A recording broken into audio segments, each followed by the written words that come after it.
G'day, I'm back at my mate Frank's house and having another look at this Ferrari. Since I put the last video up a week or two ago, I got some advice from another user, Desirable Drives 44. Thanks mate for your instructions. I passed that on to my friend Frank, who had another crack at opening up this Ferrari and followed the advice that he was given. So this is what it looks like now. Once again, the Ferrari's all in pieces and the subframe has all been worked with. The advice that was given was for us to open up the holes here so that they fit a bit better in the dowels. If you're going to do this, I recommend you be very careful because the counter bore only leaves about 1 millimeter of material at the bottom, and it's really easy to accidentally drill straight through, take out the counter bore at the same time. If that happens, all is not lost.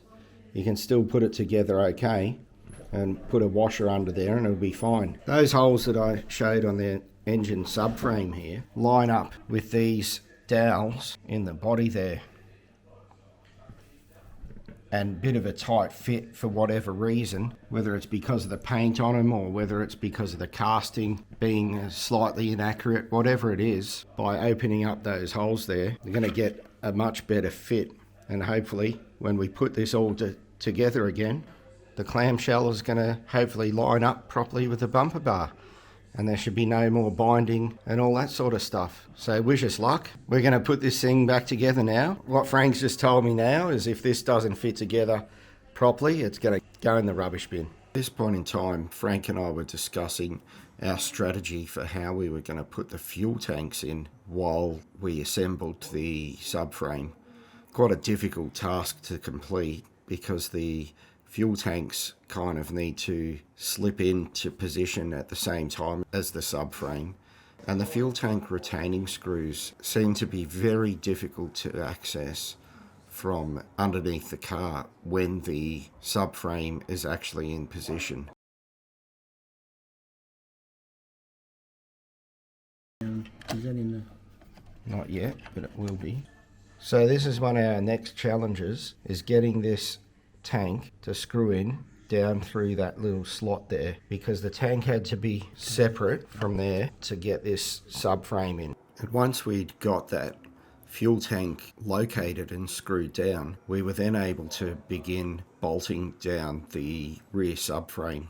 The thing I noticed when we were putting this car together, this car is very heavy and that rear subframe has quite a lot of mass as well. The 4 locating screws and dowels are actually quite close together, so the screw spacing of only about 25 to 30 millimeters, and the whole length of that rear subframe is probably more like 200 to 250 millimeters in length. This puts an enormous lot of load on those 4 retaining screws.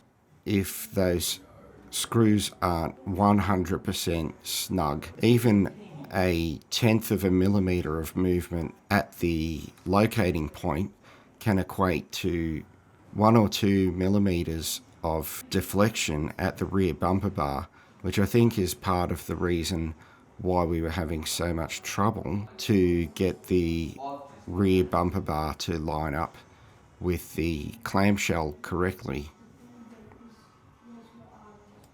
After putting the chassis back together now, the gap was even and it was a lot better than before.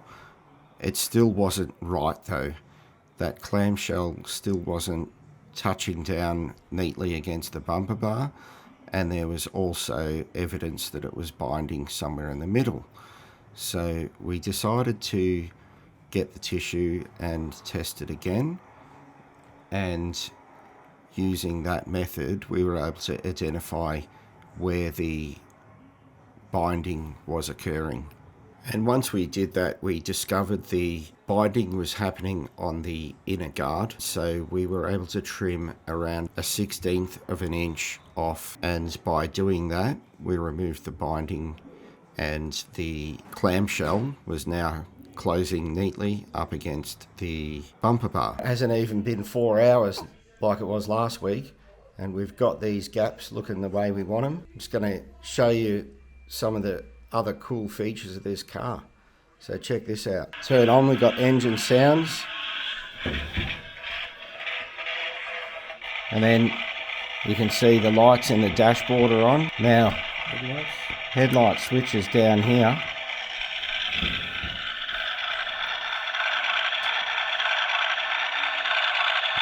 We've got tail lights and brake lights that work when you press the brake pedal. The front opens there, like that.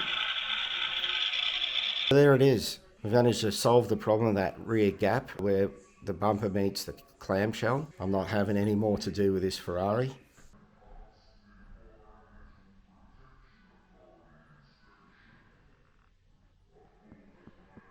Until next time, see you later.